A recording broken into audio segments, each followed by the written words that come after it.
Roll number 1, 2, 3, 4, 5, 6, 7, 8.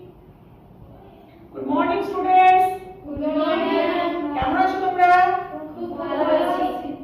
আচ্ছা, আজকে তোমাদের ক্লাসে আমরা কি পড়াবো? আজকে আমরা পড়াশোনা করব। কেন করবে না তোমরা? আজকে খেলাধুলা করব। খেলাধুলো করবে? আচ্ছা, তার বদলে যদি নাচ গান হয় কেমন লাগে? ভালো লাগবে, খুব ভালো। তাহলে আমাদের এই রামপুরহাট গার্লস হাই স্কুলে একজন অতিথি এসেছে। তোমরা সেই অতিথিকে দেখো। নমস্কার। নমস্কার। কেমন আছো তোমরা? ভালো আছি। তোমরা দেখলে তো যে এই হচ্ছে আমাদের অতিথি। আমি অতিথির পরিচয় এখন দেব না, আগে অতিথি গানটা তোমরা শুনে। সব লোকে কয় লালন কি জাত সংসারে, সব লোকে কয় লালন কি জাত সংসারে। লালন বলে জাতের কি রূপ, লালন বলে জাতের কি রূপ, দেখলাম না এ নজরে। সব লোকে কয় লালন কি জাত সংসারে।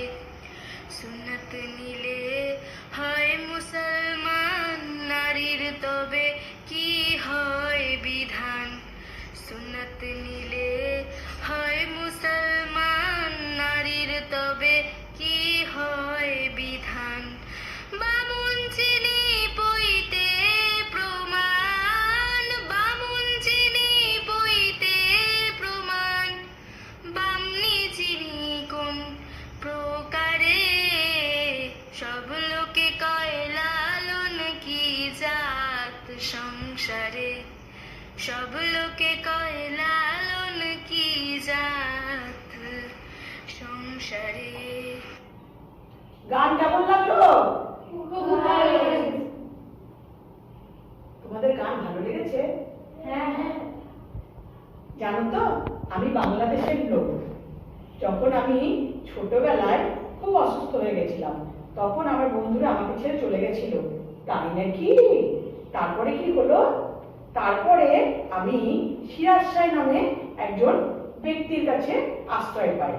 তিনি আমাকে বাউল ধর্মে দীক্ষা দিয়েছিলেন এবং সেখানেই আমি আখড়া তৈরি করেছিলাম।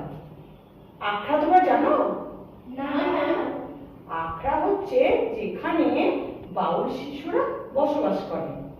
আচ্ছা লালন, তুমি তো খুব ভালো গান করো এবং গান লেখো, 2000 গান লিখেছো। না দিদিমণি, কি যে বলেন, আমি তো স্কুলেই যাইনি কোনোদিন। তাহলে এত ভালো গান লেখো কি করে? ওই হয়ে যায় দিদি।